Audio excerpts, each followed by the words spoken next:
News this morning, we have breaking news. A truck driver is dead after a police chase that happened last night. Several law enforcement agencies were involved in this. They are investigating this morning. It all started on West Main Street in LeRoy when a tractor trailer was pulled over for speeding. It then escalated quickly and ended on Lakeville Road in Geneseo, and that's where we find Josh Navarro live this morning. What can you tell us this morning, Josh?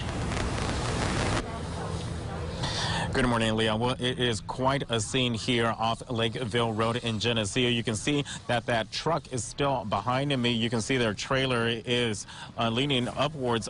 We just saw the Livingston County Command mobile unit just leave a few moments ago. It seems like they're wrapping up their investigation that started way late last night, like around 9 o'clock. And they've been here all throughout the overnight hours. And the Livingston County Sheriff, Tom Dougherty, says he's never seen something like this before. The truck driver was firing shots at deputies as the chase made its way here to Geneseo. The sheriff says once the driver entered Livingston County, it was around 9 p.m. They used spikes to try to slow him down, but the driver continued and started to aggressively ram the patrol cars. An emergency alert was issued to residents in the area saying Livingston County is currently in pursuit of a tractor trailer 390 southbound from Geneseo. Now, Dougherty says the suspect began firing his weapon out of the vehicle's window near Route 20 and Exit 8 on 390 and fired multiple rounds at officers. We're told many patrol cars were riddled, but thankfully no one was hurt. Dougherty said deputies with long guns took shots at the truck, which eventually crashed here off Lakeville Road. The driver did die, but how he died, if it was shots from deputies or himself, the sheriff wouldn't say. Here's what he had to say moments after. This is not a common thing. Certainly in my time in police work, this is something I've never seen before. Again, we were most concerned about civilians on the roadways because he had no regard for human life, weaving this semi all over both lanes, specifically at our patrol cars. Again, he was purposely trying to hurt cops tonight, and ultimately this is how it ended. Now, we're still waiting word on the name of the driver. You can see some of the investigators here wrapping up their investigation on scene, but still a very lengthy investigation to try to determine a motive of all of this. Once we were getting off the exit from 390 off Exit 8, we did see a lot of state patrols along the overpass.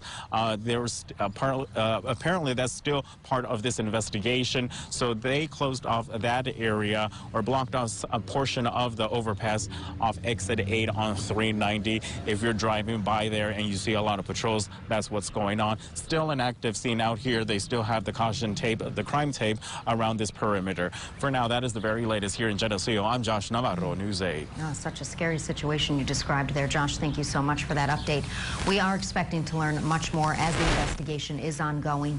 We'll keep you posted, both here on air and online at rochesterfirst.com. Got word that the Livingston County Sheriff, by the way, is talking live right now, updating us on that scene in Geneseo. So we're going to head out there to hear what he has to say. Barry Chase with State Police. And Chris Hayward from LeRoy PD. Everybody all good? Yeah. Yes. So roughly around 8:30 tonight, LeRoy PD tried to stop this semi that you see here over in the ditch for a speed. That was the infraction. Their officer engaged the driver briefly, and the driver then fled. In Genesee County, the operator headed towards Batavia. Patrol cars are engaged. There's some type of ramming of this operator on their patrol cars. The operator turns around in Batavia, heads back towards LeRoy, and ultimately enters our county around a little before 9 o'clock. When we got involved, there's multiple vehicles involved. We're trying to spike the semi. We did get successful spikes, but the semi continued aggressively trying to ram our vehicles. We had deputies out front blocking these roadways, trying to keep our civilians safe because it's a large vehicle that, frankly, it's near impossible to stop with our patrol cars. As we came through here, he started firing a weapon out of his window. The vehicle continued eastbound on 20A here behind us. At Exit 8, he took more shots at our patrol, and as he went down 390, he was intermittently driving the speed and then slow speeds, etc. On 390, hit a U-turn, came back to exit 8. We had several deputies there with long guns that took several shots at the vehicle.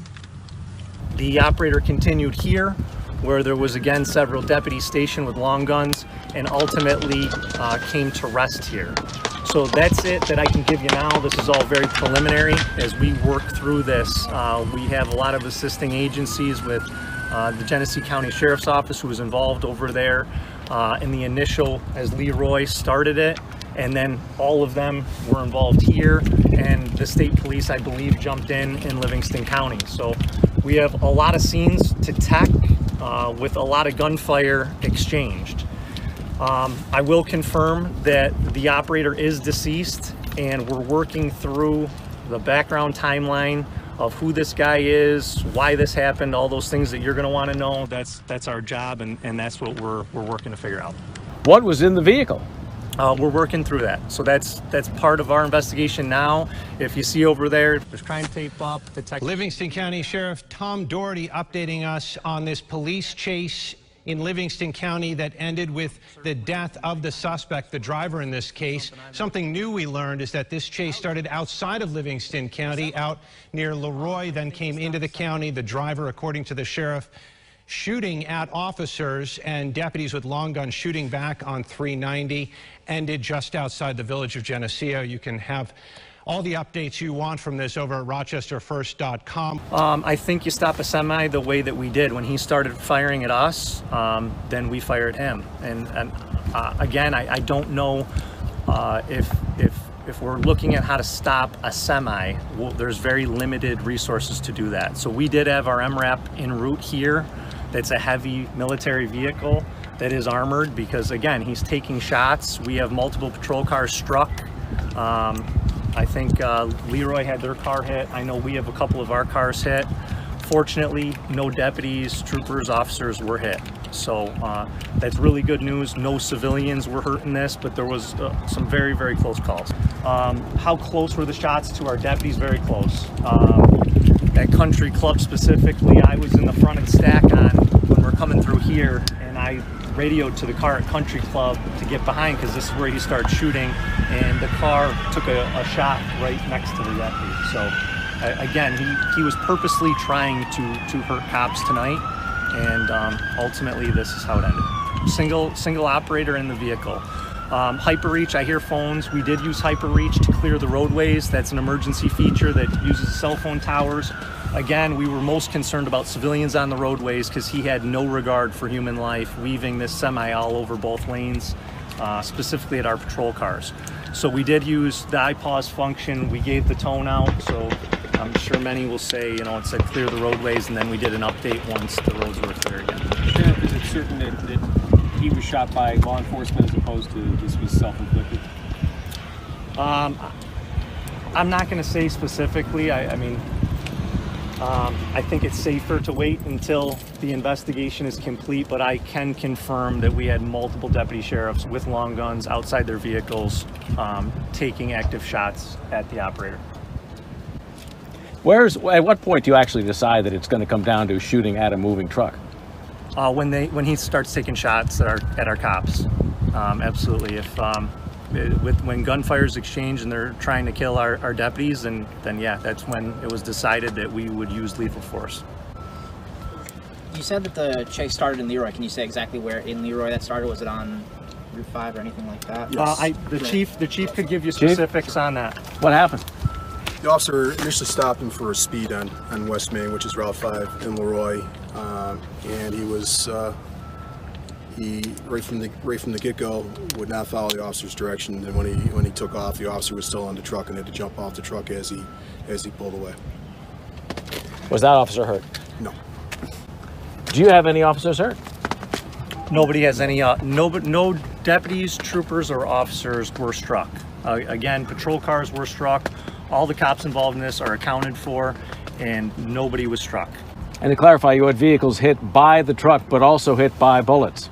Yes. Correct. Yes. Multiple vehicle strikes, multiple bullet strikes. Did this tractor trailer ever run anybody off the road or ram any other? Rammed police cars, Civilian cars, not that I'm aware of. We had a couple close calls with civilians when we were trying to clear the roadway ahead of the truck. I know that sounds odd, like you'd think the police cars are all behind the semi, but in this case, we're putting police cars out front almost as an escort to clear the road to keep people safe that have no clue coming head on with this pursuit. Yeah, did multiple U-turns. Started in LeRoy, went to Batavia, did a U-turn, came back through LeRoy, came into Livingston County, came down through the village, eastbound, went to 8, down 390, did a U-turn, in a U-turn, exited 8, and then came back here. So it was multiple U-turns in 2 different counties. And did he give any indication in the brief encounters that he had that why this was happening? Not that I'm aware of, and again, that's part of our investigation that we're working with all our partners on to go through piece by piece and see the timeline of where this guy is from, what he's been doing, what led to this, and right up to this moment. That's what we have to do. Anything on the vehicle, license plates? Again, all that will be investigated.